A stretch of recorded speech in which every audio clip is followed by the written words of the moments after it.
Budget 23 में micro small medium enterprises को लेकर भी कई इंपॉर्टेंट अनाउंसमेंट्स की गई हैं। इस पर बातचीत करने के लिए इस वक्त हमारे साथ मौजूद हैं Shri Mukesh Mohan Gupta, president CI MSME. आपका शुक्रिया मुकेश जी, नमस्कार। धन्यवाद। तो आज के बजट में हम देख रहे हैं जो एक लास्ट फुल बजट था अगले साल चुनावों से पहले, एमएसएमई क्षेत्र को लेकर काफी अनाउंसमेंट्स हुई हैं। इसमें सबसे पहले तो आप हमें डिलेड पेमेंट्स को लेकर जो अनाउंसमेंट की गई, जिस पर आप काफी क्लोजली काम करते आए हैं, उसके बारे में बता सकें। ये कितना बड़ा रिलीफ है स्मॉल बिजनेसेस के लिए? बिल्कुल ठीक आपने सौरभ जी कहा, और मैं तो समझता हूं कि मैं तो दिन रात अगर रात को भी सपना देखता हूं तो शायद ये डिलेड पेमेंट का सॉल्यूशन क्या होगा इसके बारे में बात करना चाहता हूं। और आज मैं देख रहा था कि पूरे दिन जब भी हम कोई न्यूज चैनल्स में या कहीं भी सोशल मीडिया पे बात कर रहे हैं तो अधिकतर वो 7 लाख के टैक्स का बात हम कर रहे हैं, लेकिन जो चुपके से सरकार ने काम किया है, तो मुझे ऐसा लगता है कि जब हम बात करते हैं ना कि सूट बूट की सरकार, मुझे लगता है कि ये एमएसएमई की सरकार का नाम देना चाहिए इसको। एक इतना बड़ा रिवोल्यूशनरी काम कर दिया है आज ऑनरेबल फाइनेंस मिनिस्टर ने। देखिए, सुन के भी मुझे 2-3 बार उसको पढ़ना पड़ा समझने के लिए कि क्या जो वो कह रही हैं क्या उनका मतलब वही है। इसका मतलब ये हुआ, उन्होंने ये कहा है कि अब अगर आप एमएसएमई से कोई सामान खरीदते हैं, कोई भी एक्सपेंडिचर अगर कोई आप करती है कोई भी कंपनी, और वो एमएसएमई से आप ले रहे हैं सामान, उस एक्सपेंडिचर का आपको बेनिफिट डिडक्शन तभी मिलेगा जब आप उसका एक्चुअल पेमेंट, वर्ड यहां यूज किया है उन्होंने, एक्चुअल पेमेंट, यानी जब आप उसका एक्चुअल पेमेंट कर देंगे। नेचुरली पेमेंट जो होगा वो ड्यू डेट पर होगा, और ड्यू डेट एमएसएमई एक्ट में प्रॉपरली डिफाइन किया गया है, micro small and medium enterprise development act में, कि 45 डेज में पेमेंट करना होता है इन माइक्रो एंड स्मॉल एंटरप्राइजेस का। तो यानी अगर आपने ड्यू डेट को पेमेंट नहीं किया एक्चुअली, तो आप समझिए कितना बड़ा इंपैक्ट होगा। अगर मैंने किसी से 1 करोड़ का माल खरीद लिया, मैं उसका पैसा दे नहीं रहा हूं, तो अब मुझे जो टैक्स है, तो 25 लाख रुपए मान लीजिए अगर कंपनी पर टैक्स लग रहा है, तो भैया अगर मैं पेमेंट नहीं दे रहा हूं उसका समय से, तो 25 लाख रुपए तो पहले सरकार को दे आऊं कि लीजिए साहब ये टैक्स ले लीजिए, क्योंकि ये मेरा जो एक्सपेंडिचर है ये डिडक्टेबल नहीं है। और वो जो झगड़ा है एमएसएमई से, और चाहे वो लार्ज कॉर्पोरेट हो या गवर्नमेंट कंपनी हो या कोई गवर्नमेंट डिपार्टमेंट हो या कोई दूसरी एमएसएमई भी हो, वो झगड़ा तो फिर भी चलेगा। हो सकता है फैसला फिर उनके पक्ष में आए कि भाई आप ब्याज सहित इनको पैसा दो। मैं समझता हूं इस एक छोटे से प्रोविजन से ये होगा कि अब कोई भी एंटरप्राइज, कोई लार्ज कॉर्पोरेट, कोई गवर्नमेंट डिपार्टमेंट, कोई हिम्मत नहीं करेगा, मैं तो कहूंगा, इन एमएसएमईज का पेमेंट समय से ना देने की। तो हम देखते हैं फैसिलिटेशन काउंसिल सेटअप किए गए, हाँ, ट्रेड्स जैसे प्लेटफॉर्म आए, कई और स्टेप्स लिए गए, कई तरह के सुझाव रहे। ये जो कदम उठाया गया, इसकी पीछे की सोच को आप कैसे देख रहे हैं, क्योंकि ये इसका इम्पैक्ट काफी दूर तक होगा? नहीं, देखिए मैं आपको बताता हूं, ये जो सोच है ना, ये आज की सोच नहीं है। इसके ऊपर प्रधानमंत्री जी ने फिक्की की ही एक एनुअल जनरल मीटिंग में ये कहा था, और बहुत खास तौर से उन्होंने कहा था कि देखिए मैं रिक्वेस्ट कर रहा हूं, अनुरोध करता हूं कि जो लार्ज कॉर्पोरेट हैं वो छोटे एमएसएमईज को समय से पैसे देते हैं। पिछले हमने 2-3 महीने में देखा कि ऑनरेबल फाइनेंस मिनिस्टर ने 3 बार ये बात अलग अलग जगह पर बोली कि भाई देखिए एमएसएमईज का पैसा समय से दीजिए। यानी ये जो सोच थी बहुत पुरानी चल रही थी। और मैं खास तौर से आपको बताऊं, हमने इसके बारे में ऑनरेबल मिनिस्टर एमएसएमई से कई बार पिछले 2 महीने में, मैं समझता हूं 2 या 3 बार मैं उनसे मिला, और हमने अधिकतर चर्चा की इसी टॉपिक के ऊपर कि ये जो डिलेड पेमेंट है, क्योंकि अधिकतर हम बात करते हैं बैंक लोन नहीं दे रहा, भैया लोन लेने की हमें जरूरत नहीं है। हमारा पैसा अगर समय से मिल जाए हमारे बायर से, तो हमें बायर के पीछे, हम बैंकर्स के पीछे दौड़ने की उतनी जरूरत नहीं है, क्योंकि बैंकर के पीछे तो हम इसलिए दौड़ते रहते हैं ज्यादा, हर 6 महीने में, 1 साल में, क्योंकि हमारा तो पैसा फंस गया हमारे डेटर्स में। अब बैंक क्या करता है, जो ड्राइंग पावर निकालता है, वो डेटर्स जो हमारे 90 डेज से पुराने होते हैं उसको वो हटा देता है कि भैया इसके अगेंस्ट मैं आपको वर्किंग कैपिटल भी नहीं दूंगा। तो दूरी मार पड़ रही थी। हमारा पैसा अगर समय से मिलता रहे जो एमएसएमईज हैं, तो मुझे लगता है कि कोई बार बार बैंक के पास जाने की भी शायद उतनी जरूरत नहीं होगी। उसके लिए भी कुछ किया है सरकार ने इसी बजट में, पैसा खैर बैंक से दिलाने के लिए भी काफी बात की, बट ये डिलेड पेमेंट का जो ये किए बहुत ही फाइन प्रिंट में, किसी को पता भी नहीं चला बहुत ज्यादा है, और उन्होंने बता दिया कि भैया आप खैर नहीं है अगर एमएसएमई का पैसा समय से नहीं देंगे। मतलब मैसेज है, बहुत लाउड भी है और बहुत क्लियर भी है। इसके अंदर हम देखें और जो अनाउंसमेंट की गई हैं उसमें जिन एमएसएमईज को लेकर हम देखें पीछे प्रॉब्लम्स रही थी कोविड के दौरान, और जो अमाउंट फोरफिट किया गया उसमें क्या 95% तक आप उसको रिटर्न करें, इसको भी आप कैसे देखते हैं? इसमें किस तरह की मैसेजिंग है, कैसी सिग्नलिंग है, और ये एमएसएमईज के लिए एक ये अनसर्टन दौर में इसके क्या मायने हैं? सौरभ जी देखिए, जैसे मैंने कहा कि जो एमएसएमईज हैं उनकी बेचारों की समस्या यह है कि उनके पास कोई पब्लिक इशू का वहां जाने का कोई बहुत अच्छा सुनहरा अवसर नहीं है। एसएमई एक्सचेंजेज हैं, लेकिन फिर भी बहुत ही कम, केवल आप समझिए 400 के करीब बीएसई एसएमई पर अभी तक लिस्ट हुई हैं। हम बात करते हैं 6 करोड़ से ज्यादा यूनिट्स की। ट्रेडर्स भी अब एमएसएमई के अंदर आ गए हैं, लेकिन जो लिस्टिंग हुई वो 400 के लगभग जो एमएसएमई हैं उनकी हुई।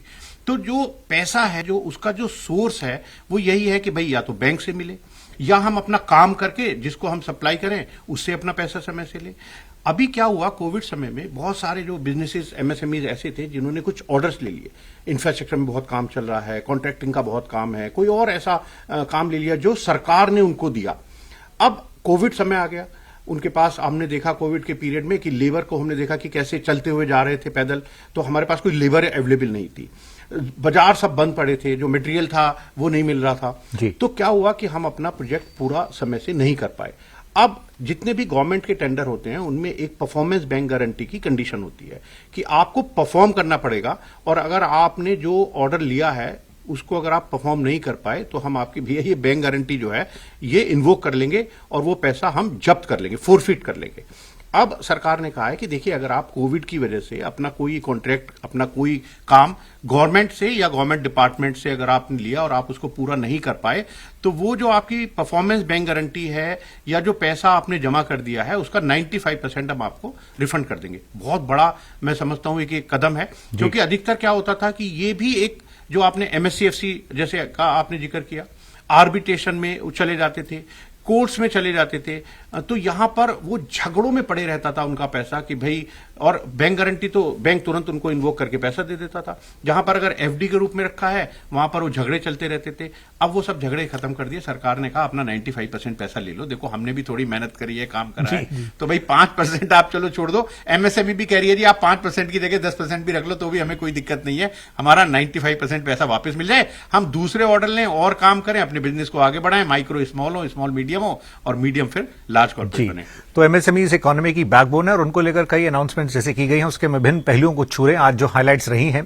मुकेश साहब, हमने ये भी देखा जो क्रेडिट गारंटी है उसमें भी 9,000 जिस तरह से करोड़ को कॉर्पोरेट्स में इन्फ्यूज किया गया है, इसमें additional collateral free 2 lakh crore की बात हो रही है और लोअर इंटरेस्ट की भी बात हो रही है।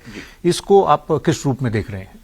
बहुत ही, ये भी मैं कहूंगा एक अपने आप में एक बहुत ही बड़ा कदम है, क्योंकि जो एमएसएमई है ना, उनके पास सबसे बड़ी प्रॉब्लम ही ये होती है कि सिक्योरिटी नहीं है। अगर मैं आज कोई बिजनेस शुरू करना चाहूं, सबसे पहले तो मुझे ये होता है कि भाई मैं किस जगह पर लगाऊं। तो अगर मैं लैंड खरीदने जाऊंगा तो आप देख ही रहे हैं कि जो एसेट्स हैं, जो रियल एस्टेट है, उनके प्रॉपर्टी के दाम जो हैं वो बहुत आसमान छू रहे हैं, तो हम प्रॉपर्टी खरीद नहीं सकते। और जो प्रॉपर्टी में हम इन्वेस्ट करें, अगर उस पैसे को हम अपने बिजनेस में लगा दें तो सरकार भी समझती है कि भाई आप टैक्स ही दोगे, उससे पैसा कमाओगे, आप रोजगार दोगे, तो ये बहुत अच्छा एक है। तो पिछले साल जो इसका रिवैम्प किया था सीडीटीएमएससी का, अब उसको आगे बढ़ाते हुए सरकार ने कहा है कि 9,000 करोड़ रुपीज और दे रहे हैं, उससे 2 लाख करोड़ रुपए का अतिरिक्त लोन मिलेगा इन एमएससीज को कोलैटरल फ्री।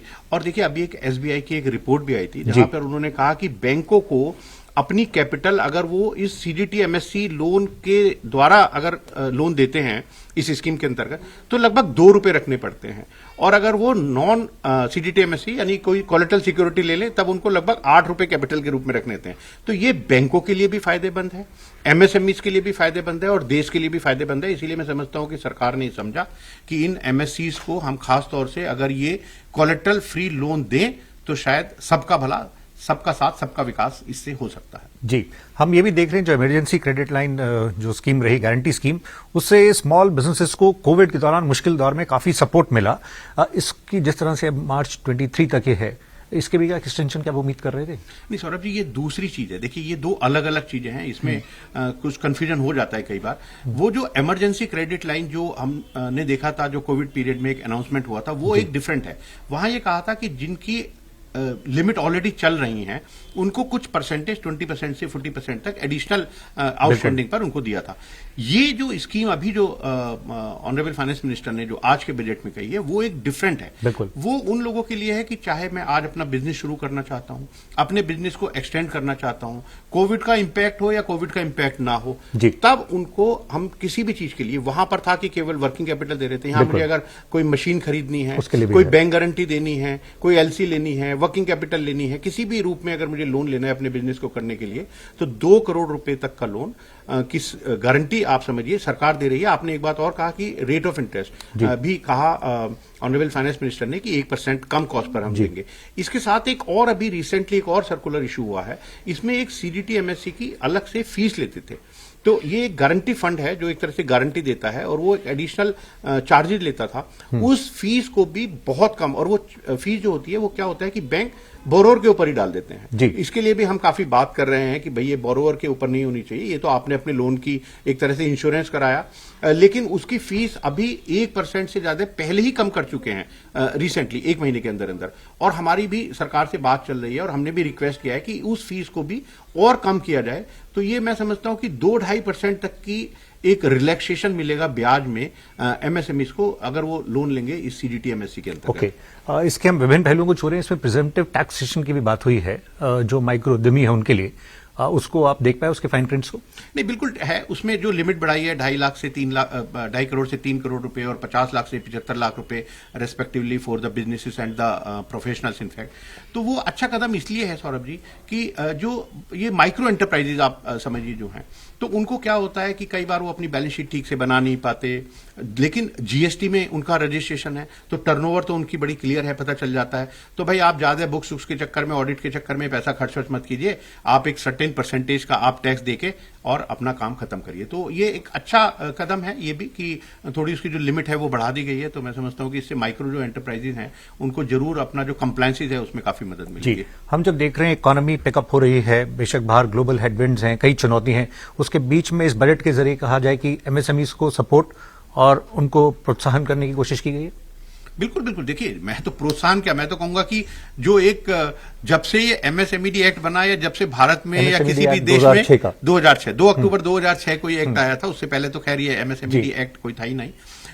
मैं कहता हूं उसके बाद से आज तक का ये सबसे बड़ा जो कदम उठाया है जो डिलेड पेमेंट का, क्योंकि आप किसी एमएसएमई से, हम तो इतने बहुत सारे इवेंट करते रहते हैं, वेबिनार करते हैं, आप जिससे पूछो। अभी हमने एक तालकटोरा स्टेडियम में एक कोई इवेंट था, उसमें मैं बात कर रहा था, मैंने पूछा कि आप बताओ, 3000 से ज्यादा वहां एमएसएमई आए थे, हमने पूछा कि बताओ आपकी सबसे बड़ी समस्या क्या है। मुझे लगता था कि लोग कहेंगे कि बैंक से लोन मिलने में दिक्कत है, लेकिन आपको आश्चर्य होगा जान के लोगों ने अधिकतर कहा कि हमें डिलेड पेमेंट की समस्या है, इसका हमारे पास कोई सोल्यूशन नहीं निकला। और वो पेमेंट्स लार्ज कॉर्पोरेट्स हो या गवर्नमेंट डिपार्टमेंट्स से रही है। हाँ, किसी से भी। देखिए ये तो इवन जब गडकरी जी थे तब उन्होंने एक अमाउंट भी बोला था, और अभी एक बहुत अच्छी रिपोर्ट आई है, फर्स्ट टाइम एक ऐसा हुआ है कि एक रिपोर्ट आई है, उसमें ये कहा है कि 10.7 लाख करोड़, आप अंदाजा लगाइए कितना बड़ा एक अमाउंट है, 10.7 लाख करोड़ रुपए ये फंसा हुआ है। ये अभी तक इसका कोई असेसमेंट नहीं हो पाया था। कोई 5 लाख करोड़ की बात करता था, कोई कहता था कि बहुत पैसा है, पता नहीं कितना, बट अब एक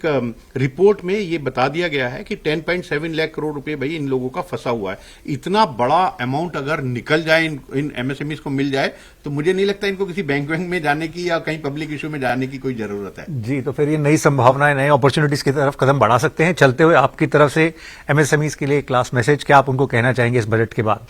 देखिए मैं बस एक ही बात कहना चाहता हूं हमेशा एमएसएमईज को कि आपको बड़ा बनना है ना, तो शुरू से ही अपनी जो फाइनेंशियल डिसिप्लिन है उनको मेंटेन करके रखिए, अपनी बुक्स ऑफ अकाउंट, क्योंकि अधिकतर हम लोगों के लिए कह देते हैं कोई लोग कि अरे इनकी बैलेंस शीट पे ज्यादा भरोसा नहीं कर सकते, इनके अकाउंट्स ठीक नहीं होते, जबकि मैं इस बात को मानता नहीं हूं। लेकिन फिर भी कभी कभी कुछ होता होगा, क्योंकि आप ही अपने अकाउंट्स बनाते हैं, आप ही सेल्स करते हैं, आप ही पेमेंट कलेक्ट करते हैं, आप ही मार्केटिंग करते हैं, आप ही कोई अकाउंट का काम भी कर लेते हैं, कोई और भी जो भी काम है आप करते हैं, तो कई बार ये पीछे छूट जाता है अपनी बुक्स ऑफ अकाउंट्स को और फाइनेंशियल डिसिप्लिन को और कंप्लायंसेस को।